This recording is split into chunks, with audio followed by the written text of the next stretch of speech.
Parents, don't wait for someone else to teach your child. That's what we're talking about today on the Parent-Teacher Bridge.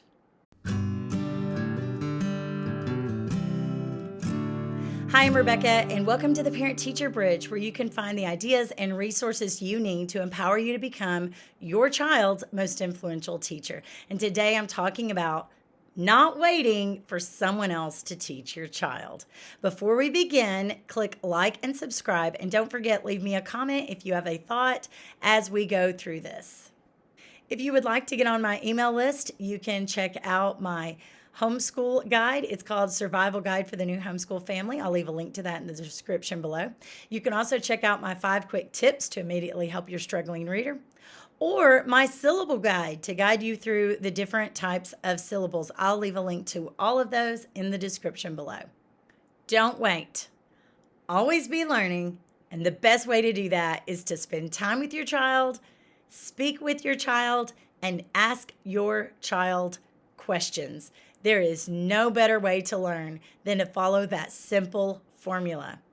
What I'm talking about is don't wait around for problems to just go away on their own, or waiting around for someone else to solve that problem.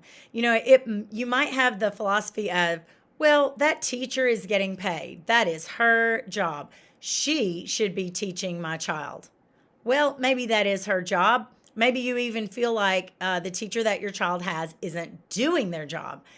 But that makes no difference in the area of your child actually learning the material. Your child needs to learn the material whether or not that teacher is doing her job. And sometimes we may try, but we can't really make someone else do their job, and we don't want our child to suffer for it. This one principle hasn't changed, and that is you are your child's most influential teacher. You are the one that has the most vested interest in your child. You are the one who is likely to suffer through the years if your child is not being taught appropriately.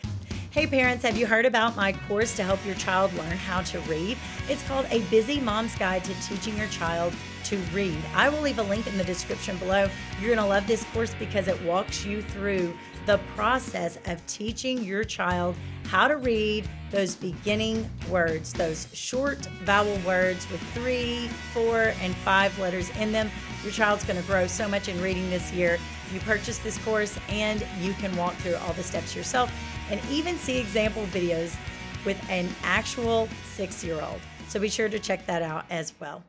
And I meet with parents all the time, children who are in elementary school and middle school, and I hear their experiences with the teachers at school.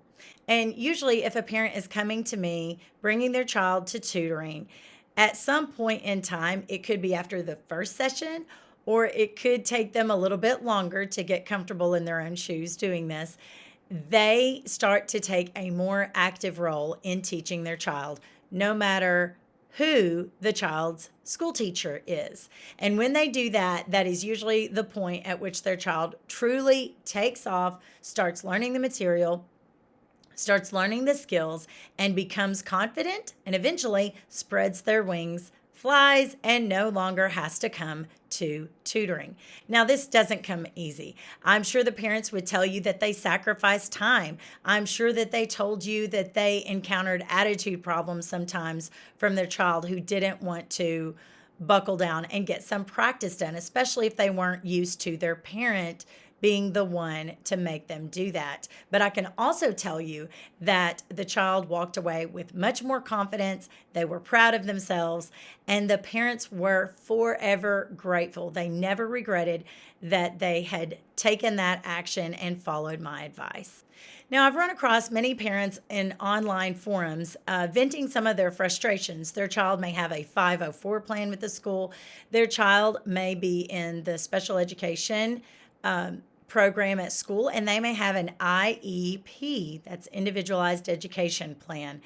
And by law, those teachers are required to follow that IEP. But I will tell you that sometimes the IEPs aren't written as well as they should be. And sometimes you get teachers that slide right through without actually following the IEP.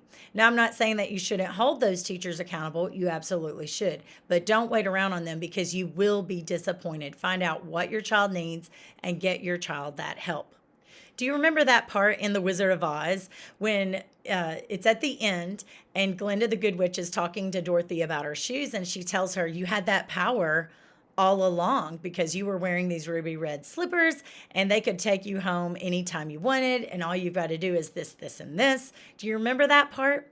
Well, you parents, you've had the power all along. You just have to understand that you have that power. Never in history have we had so much information at our fingertips. Is there something you don't know how to do? There's probably a YouTube video to show you. There's probably a course out there to teach you. There's probably even a homeschool curriculum that you could use to teach your child, even if you don't homeschool.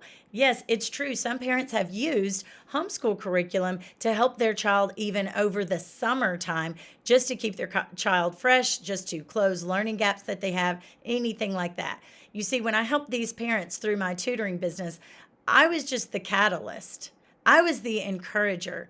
Those parents had that power all along. All they had to do was buckle down and work with their child and give them practice.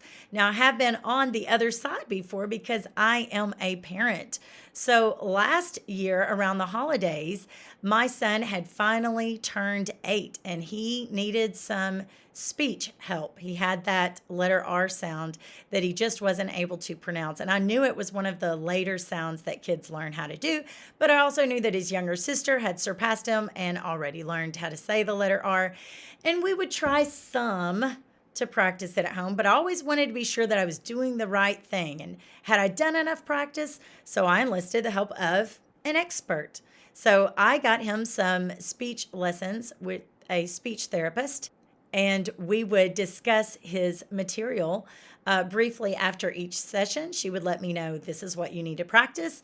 Here's a paper or two that you can do for a fun game to practice this. And I said, yes, I will do that. I will do that every single night until we see you again next week. And wouldn't you know that even though we had some of that time off during the holidays, he learned and reached his goal within a 2-month period, and we were able to stop going to speech. Looking back, I see that I had that power all along. I had purchased books that taught me how to do that. I just needed someone to encourage me. So it's okay if you need to look into hiring a tutor to encourage you. I would just ask that you look into some reviews of your local area for tutors. I will say that I did make a 2-video series on finding a tutor. If you're interested in that, I will leave a link to that in the comment section below. Now, is this video meant to be negative toward teachers? Not at all. But you know, there are some really great teachers out there that as much as they would like to help your child more in a one-on-one situation, they do have plenty of students and they have plenty of assignments given to them and lots of paperwork. They're not the ones living with your child. And there is so much that you can do, parents, in the area of consistency. Just a little each day. A little each day goes a long way. That's what I always say. And I have a video about that too. I will leave a link to that in the description below. Now, whether or not you choose to send your child to a public school, a private school, or if you choose to homeschool, you are the one responsible. If you don't like something that's going on, you can change it, because that's the great thing about our country. We do have a choice of what we want to do with our child's education. Some people choose public schools, some choose private schools, some choose homeschool, and some people go back and forth or choose some hybrid option. But you are the one in charge and you can make changes. Remember, parents, you are making a difference and you are your child's most influential teacher.